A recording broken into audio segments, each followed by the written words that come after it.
I want to remind listeners that we are in an info war. We're in a big-time info war. And we have produced 2 new films, Police State 4, The Rise of FEMA, proving the FEMA camps, proving the Homeland Security takeover, with the executive orders, the congressional hearings, the documents, video of FEMA camps. It's all there in Police State 4, The Rise of FEMA, 2+ hours long, 30 minutes of extras on 1 DVD, and your purchase also makes this radio broadcast possible. And, of course, we have Invisible Empire, New Order to Find, Jason Bermas's new excellent documentary, 2+ hours itself, going into the history of the globalists, their current operations, all the different crime operations, their narcotics trafficking, the sex rings that they use to blackmail people. That fits into what's happening right now with Lindsey Graham suddenly backing out of open borders and the carbon tax because he was reportedly outed. And so now the blackmail doesn't work anymore. Very important information covered in Invisible Empire, both available at Infowars.com on the online video bookstore shopping cart. Or you can also call toll-free 888-253-3139, 888-253-3139. Or you can write to me, Alex Jones, at P.O. Box 19549, Austin, Texas 78760. And again, your purchase also makes our work here possible. You can also see both the new films in super high quality at prisonplanet.tv when you're a prisonplanet.tv member. Okay, Reverend, shifting gears, I mean, you heard my question going into the break. I did. So for those that just joined us, recapping, what do you see in developments with Homeland Security demonizing conservatives, libertarians, Christians, anti-abortion people, claiming we're terrorists and that we're now the biggest threat? They're not really worried about Al-Qaeda anymore. Now the American people are supposedly the terrorists.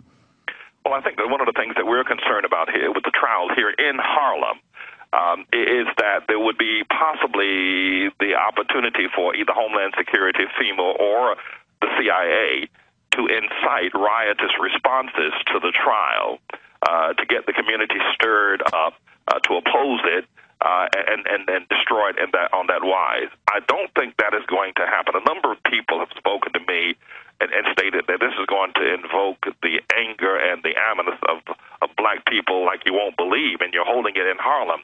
But, Alex, I can tell you this. I mean, I've lived in Harlem for 28 years, for 30 years. I've been a pastor for 28 years. And black people and Harlem, we're not of the riotous kind of behavior that we may have been in the 1960s or even the 70s. And the reasons for riotous behavior do not exist as they once did. I am convinced that unless the CIA, and I don't think they have a lot of influence with black people. I mean, they infiltrated the FBI, infiltrated the Black Panthers and other organizations that were anti-American and were able to incite riotous behavior. I don't think we're going to have any kind of this riotous behavior as a result of this trial. I believe that what will take place is that the community will stand back and observe, listen to the truth, and make their own decisions as to whether or not this matter is true or not true. But I don't see it being a riotous incident. Okay, to be clear, I wasn't really implying, in fact, I wasn't even thinking about your situation in New York. I was just wanting to get your overall view and see if you agree that they're really demonizing the Tea Party and anybody else that criticizes Obama, implying that any criticism is going to lead to violence, and so they're trying to chill free speech. Oh, absolutely. No doubt about it. Bill Maher said that the Tea Party was nothing more than a Klan rally a couple of weeks ago. The way to remove the effectiveness of the Tea Party is to demonize them, to make them if you will, an extreme right-wing group that's anti-black, anti-values that many of us would probably consider normal. Yeah, they are trying to do that, and how successful they're going to be depends. I was talking with David Robinson, who's the president of the New York State chapter of the Tea Party. And they are being marginalized. I mean, they've got infighting going on now because they've been infiltrated by FEMA and by Homeland Security and, of course, by the media as well. Absolutely. I mean, are you concerned about false flag terror to be blamed on the American people? Well, you know, this testing of a nuclear device in Nevada during the days of the trial, I do have some concerns about that. Our event organizer, Helen Tansey, has been following up on this and trying to determine as much information about this as possible. You're talking about Northcom NLE 010. We have a new article with the latest developments at Infowars.com for those who just joined us. Secret FEMA documents were leaked, confirmed to be real in the last month. For those that just joined us again, I'm just recapping this, where the government was going to have secret, unannounced simulations of nukes going off. Go ahead. Yeah. And they're scheduled, slated for the days that we're planning on holding the trial. Now, whether that's a coincidence or not, I don't think so. I think that the Obama administration, the CIA, and other agencies, both national and international governments, are very concerned about what will be the outcome of this trial. They know I can demonstrate the evidence. What they're going to have to try to do is either to stop it with something such as a false flag, or let it go through, and then come what may in this nation. I don't think they're going to do that. I think they're going to try something such as a false flag. Well, they want a false flag to demonize everybody, and obviously demonize you as well. And let's remind folks, you did get visited by Homeland Security and New York police.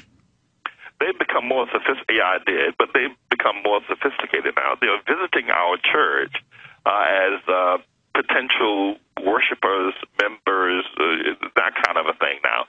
And we're getting a nice flux of them coming through, but you can tell they're CIA. It's kind of hard. Once you go through that indoctrination process of being a CIA agent, it's hard to get that look out of your eyes, but they're coming now. They're surveying what we're doing. They're looking for appointments to talk with me.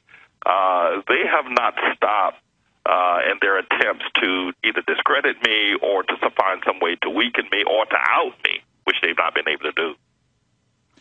All right, let's take a few phone calls here in the last few minutes we have left with Reverend James David Manning. Let's talk to Jeff in Texas. You're on the air, Jeff. Hey, I have a couple of quick questions. First one, and I would like Alex and the Reverend to both share their comments on this if it's possible, but the Obama thing, even if all this is proven, if all this, he wasn't an American citizen, all that goes through, can't they just hide behind the fact that he was married to an American citizen, that he fathered children in America? No, not under federal law. Under federal law, you've got to be natural born, meaning both parents and born here. They can argue and say, well, he really wasn't born in Kenya, even though we have. In fact, cue that up. Michelle Obama, 2 weeks ago, coming out and saying that, they went back to Kenya, his home country. We've got his grandmother saying it. It goes on and on. We know what can't be disproven and what is a fact is he is an Indonesian citizen, and that you can't give up your citizenship and then become a president later. That is an absolute fact. And so it's the Barry Soetoro issue that's unstoppable. I appreciate your call. We'll get Reverend Manning's comment on this in just a moment, but let's play this short clip of her on national television saying that he went back and visited his home country of Kenya. Which is still plaguing so many of our communities, which you all know, a lot of that is due to homophobia. Barack has led by example. When we took our trip to Africa and visited his home country in Kenya, we took a public HIV test. All right, Reverend Manning. His approval rating continues to sink. Everything they're trying to push through is in trouble. Your take on the state of Barry Soetoro?